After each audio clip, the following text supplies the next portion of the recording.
أعوذ بالله السميع العليم من الشيطان الرجيم بسم الله الرحمن الرحيم الحمد لله رب العالمين وبه نستعين وصلى الله على سيدنا محمد وأتقته الطاهرين وعلى الله دائما أجمعين.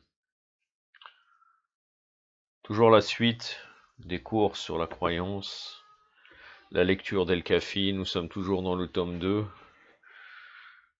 de la version française.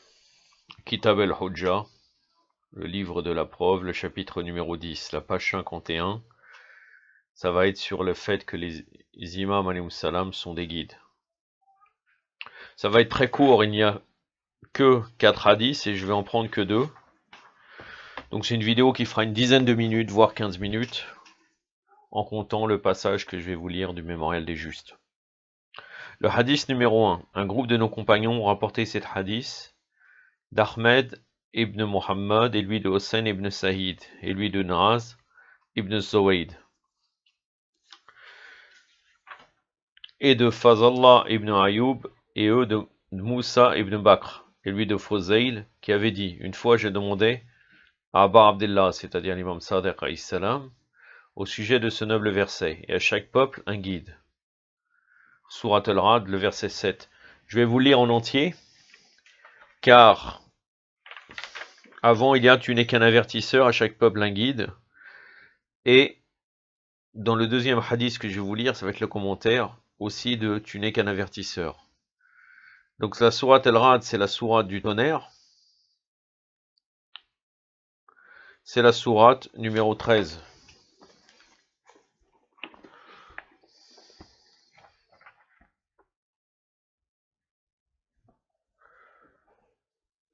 C'est la fin du verset. A'udhu billahi sami'al alim minash shaitanir rajim. Innama anta mundir wa likulli qawmin 'ad. Tu n'es qu'un avertisseur et un guide est donné à chaque peuple. Sadaqallahu al-aliyyul azim. Donc, et à chaque peuple un guide, là c'est la question de Fuzayl, qui a posé à l'imam Sadiq alayhi salam: qu'est-ce que ça veut dire? L'imam lui répond: il me dit, chaque imam est le guide de la génération parmi lequel il se trouve. Le troisième hadith, et le dernier, si vous voulez revenir aux autres hadiths, ils disent sensiblement la même chose.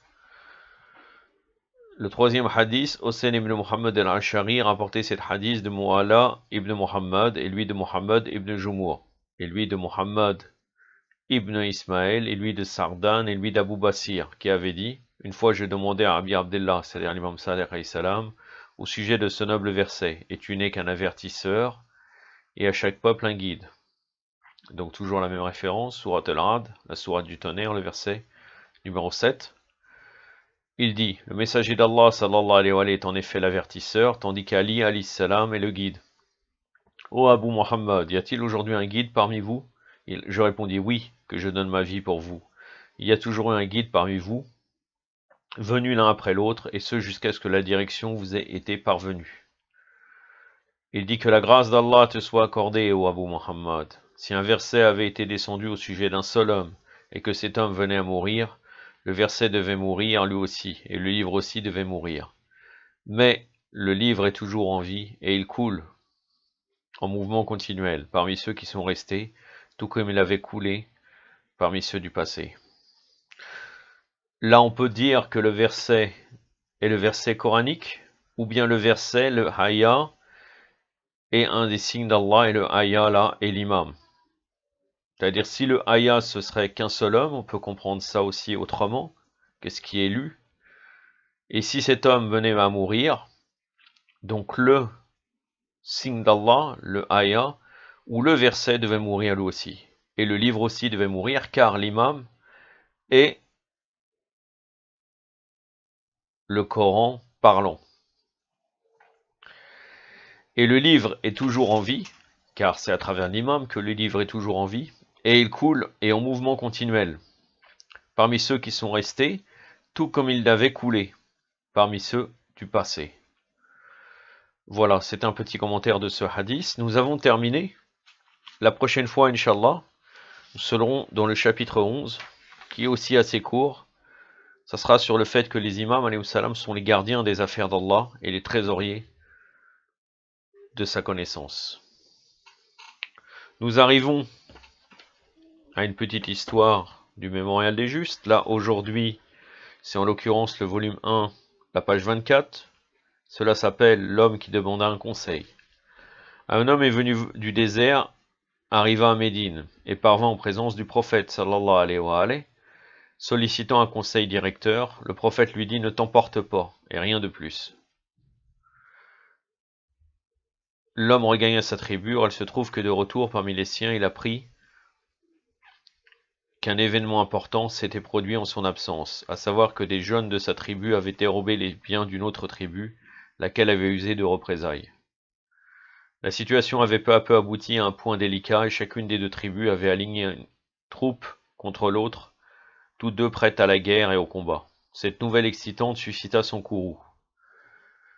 Il réclama aussitôt son armure et cuirassé, ça veut dire la cuirasse, l'armure, ouais, son armure, rejoignit les rangs de sa tribu. Il s'apprêtait à collaborer lorsque le passé lui revint en mémoire. Il se rappela qu'il était allé à Médine et quelles choses il y avait vu et entendu. Il se souvint de ce qu'il avait demandé un conseil à l'envoyé d'Allah, sallallahu alayhi wa alayhi, que celui-ci lui avait dit « Retiens ta colère ». Il se plongea dans ses pensées. « Pourquoi me suis-je excité ?» se demandait-il. « Et pour quelle raison me suis-je courroucé et m'apprêtais-je à présent à tuer et à être tué? Pourquoi suis-je devenu sans raison surexcité et furieux ?» Il se dit alors que le moment était venu de mettre en application la courte phrase du prophète, sallallahu alayhi wa alayhi. Il s'avança, invita les chefs du camp adverse à s'approcher et leur dit « Pourquoi cette querelle? Si elle vise à dédommager de la transgression qu'ont commise nos jeunes gens ignorants, je suis prêt à payer de mes propres biens.